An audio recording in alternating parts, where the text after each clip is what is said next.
Thank you, Prime Minister Holness, for your kind words of introduction. I'm delighted to welcome you all to the 26th United Nations Climate Change Conference. And it is perhaps fitting that you have come together in Glasgow, once a heartland of the Industrial Revolution, but now a place to address climate change. This is a duty I'm especially happy to discharge, as the impact of the environment on human progress was a subject close to the heart of my dear late husband, Prince Philip, the Duke of Edinburgh. I remember well that in 1969, he told an academic gathering, "If the world pollution situation is not critical at the moment, it is as certain as anything can be that the situation will become increasingly intolerable within a very short time. If we fail to cope with this challenge, all the other problems will pale into insignificance." It is a source of great pride to me that the leading role my husband played in encouraging people to protect our fragile planet lives on through the work of our eldest son, Charles, and his eldest son, William. I could not be more proud of them.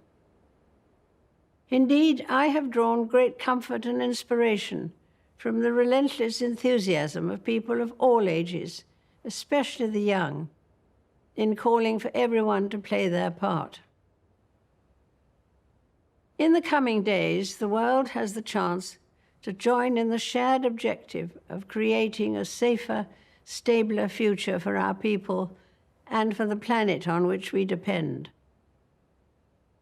None of us underestimates the challenges ahead, but history has shown that when nations come together in common cause, there is always room for hope.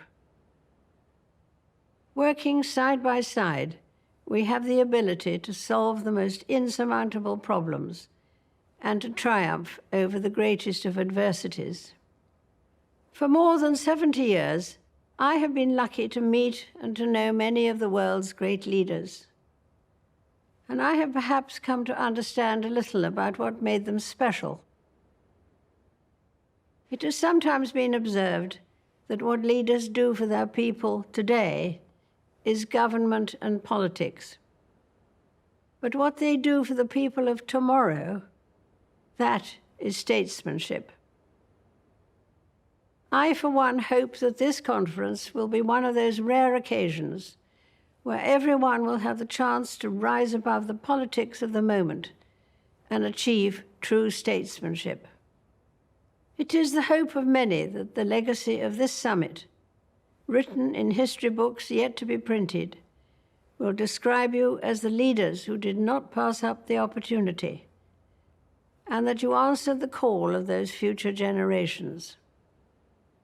That you left this conference as a community of nations with a determination, a desire, and a plan to address the impact of climate change, and to recognize that the time for words has now moved to the time for action. Of course, the benefits of such actions will not be there to enjoy for all of us here today. We none of us will live forever. But we are doing this not for ourselves, but for our children and our children's children, and those who will follow in their footsteps. And so I wish you every good fortune in this significant endeavor.